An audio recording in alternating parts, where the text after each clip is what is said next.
एक दिन भगवान बुद्ध अपनी सभा में पहुंचे तो उनके हाथ में एक रस्सी थी। बुद्ध ने आसन ग्रहण किया और बिना किसी से कुछ कहे वे रस्सी में गांठें लगाने लगे। वहां उपस्थित सभी लोग यह देख सोच रहे थे कि अब बुद्ध आगे क्या करेंगे। तभी बुद्ध ने सभी से एक प्रश्न किया, मैंने इस रस्सी में 3 गांठें लगा दी हैं। अब मैं आपसे यह जानना चाहता हूं कि क्या यह वही रस्सी है जो गांठें लगाने से पूर्व थी। एक शिष्य ने उत्तर में कहा, गुरुजी, इसका उत्तर देना थोड़ा कठिन है। यह वास्तव में हमारे देखने के तरीके पर निर्भर है। एक दृष्टिकोण से देखें तो रस्सी वही है, इसमें कोई बदलाव नहीं आया है। दूसरी तरह से देखें तो अब इसमें 3 गांठें लगी हुई हैं जो पहले नहीं थीं, अतः इसे बदला हुआ कह सकते हैं। सत्य है, बुद्ध ने कहा। अब मैं इन गांठों को खोल देता हूं।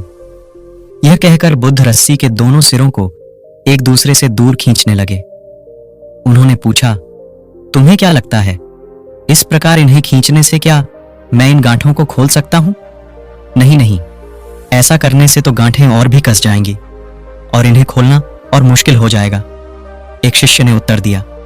बुद्ध ने कहा, ठीक है, अब एक आखिरी प्रश्न बताओ, इन गांठों को खोलने के लिए हमें क्या करना होगा? एक शिष्य बोला, इसके लिए हमें देखना होगा कि इसे कैसे लगाया गया था। मैं यही तो सुनना चाहता था।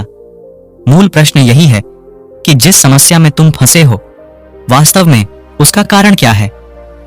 बिना कारण जाने निवारण असंभव है। मैं देखता हूं कि अधिकतर लोग बिना कारण जाने ही निवारण करना चाहते हैं। कोई मुझसे यह नहीं पूछता कि मुझे क्रोध क्यों आता है। लोग पूछते हैं कि मैं अपने क्रोध का अंत कैसे करूं।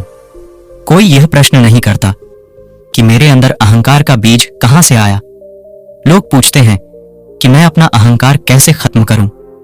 प्रिय शिष्यों, जिस प्रकार रस्सी में गांठ लग जाने पर भी उसका बुनियादी स्वरूप नहीं बदलता, उसी प्रकार मनुष्य में भी कुछ विकार आ जाने से उसके अंदर से अच्छाई के बीज खत्म नहीं होते। आवश्यकता है कि हम किसी भी समस्या के कारण को अच्छी तरह से जानें, निवारण स्वतः ही प्राप्त हो जाएगा। महात्मा बुद्ध ने अपनी बात पूरी की।